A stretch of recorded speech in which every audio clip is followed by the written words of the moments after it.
All right, we're going to do the Pivot Lab enthalpy of dissolving, and we're going to take an ionic compound. We're going to dissolve it in some water and see what happens to the temperature of the mixture. And when we mean mixture, we're talking about the combination of the water with the ionic compound. With the note here that the amount of water for every sample is going to be 250 milliliters. Treat that to 1 passidecimal. In fact, treat all the numbers to 1 passidecimal in this one. I need you to do 2 different compounds. I need you to do one that is endothermic and one that is exothermic, which means you're going to get opposite signs of the temperature change in these 2 reactions. I'm going to start by doing sodium hydroxide for no particularly good reason. Remember that we are going to apply the first law. The first law tells us that the energy or the enthalpy of a system plus surroundings is going to equal 0. It tells us that the energy is conserved. So if we have a compound here and we're looking at system and our surroundings, we know that their energy or enthalpy will sum to 0. So it tells us that if we can measure the Q of the solution, now that is the mixture that we're going to be looking at and doing the dissolving in, that its sign is going to be opposite of the Q of the reaction, because Q of the reaction plus Q of the solution are going to add to 0. So for no good reason, I am going to pick 40 grams of sodium hydroxide, and I'm just going to run with those calculations. So here, if I'm going to start, remember we're going to start with our 100 milliliters of water. So every temperature is going to start at 20 degrees Celsius. So they're going to add the 40 grams of sodium hydroxide, make sure they're going to transfer it all. They're going to start stirring it. This reaction is exothermic, and we can see that it's exothermic because the heat is going up, which means that there's energy being transferred from the reaction. Remember, the reaction is our system into the surroundings, and the surroundings here is not water. The surroundings is water plus the 40 grams of sodium hydroxide, because it's sitting there in that container as well. We're going to ignore the little glass container that the actual reaction is taking place in and assume that there's no heat lost to it or to the surroundings. So this is going to be an approximation. And so we're going to let this continue until the temperature equalizes, or what it's going to do, it's going to peak, and then it's going to start to go back down again. It's going to start to go back down again because there's no more heat that is going to come out of the reaction.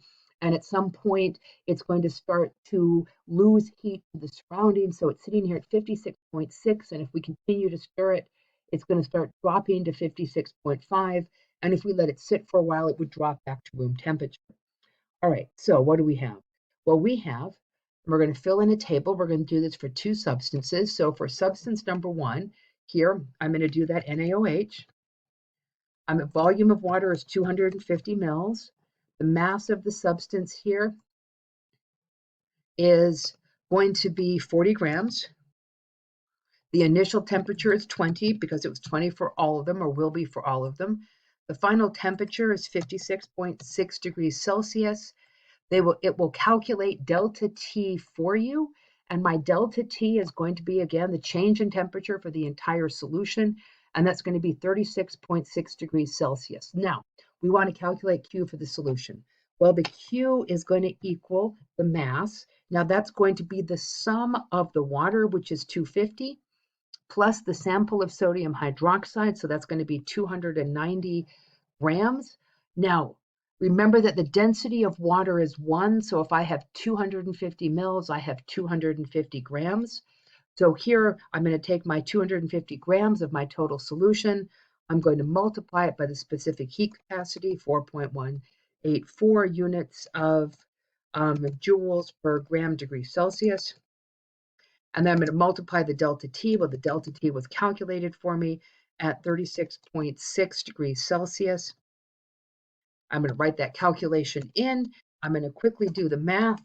And when I do my math here at 290 times 4.18 times 36.6, I'm going to get a total of an answer here, A in joules, and it's going to be 4437 joules for this amount. So keep going on this. We know that the heat that was lost by the reaction was gained by the solution. So the heat of the reaction is going to be the opposite sign. So my Q of my reaction here is going to equal minus 4434 joules. Now what we want here is not our heat, we want our enthalpy. And our enthalpy is going to be in heat per mole. So I conveniently chose 40 grams of sodium hydroxide. If I take 40 grams of NaOH and I divide it by the molar mass, which is conveniently 40 grams per mole, I'm going to get a total here of 1 mole. You're going to get different amounts because you guys are not going to do the 40 grams of sodium hydroxide. You're going to either do a different substance or a different mass of sodium hydroxide. And so my delta H here is going to be, so delta H is going to equal minus 4437, and that's going to be in joules divided by 1 mole. But we are going to need to put this here in kilojoules. So if we take and we put this in kilojoules, we know that there's 1,000 joules per kilojoule. And so now I'm going to have a kilojoule for every 1,000 joules. So I'm going to divide this by 1,000, and I'm going to get for an answer here of minus 44.36 or 37 kilojoules, and that is going to be my enthalpy for this process. Now, this process is exothermic. And we know it's exothermic because 1, delta H is negative, and 2, the surroundings heated up. And that's what exo means. Exo means that energy is transferred from the system to the surroundings. I apologize, that should be kilojoules per mole on that unit. All right, that's part 1.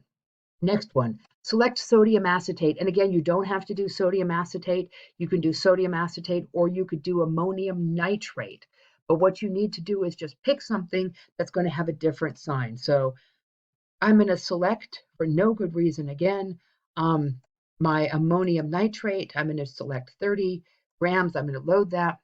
And you can do this one if you like. I'm going to press play, and we're going to put the 30 grams of ammonium nitrate into the sample. And when we do this, the first thing that we notice is the temperature starts to drop. Well, the temperature starts to drop because heat is going from this water and ionic compound mixture into the reaction to break those bonds apart. And this would be an endothermic reaction. So all I need you to make sure you do on this is do 1 exo and 1 endo. So when you finish and get your final temperature here, you can plug those in.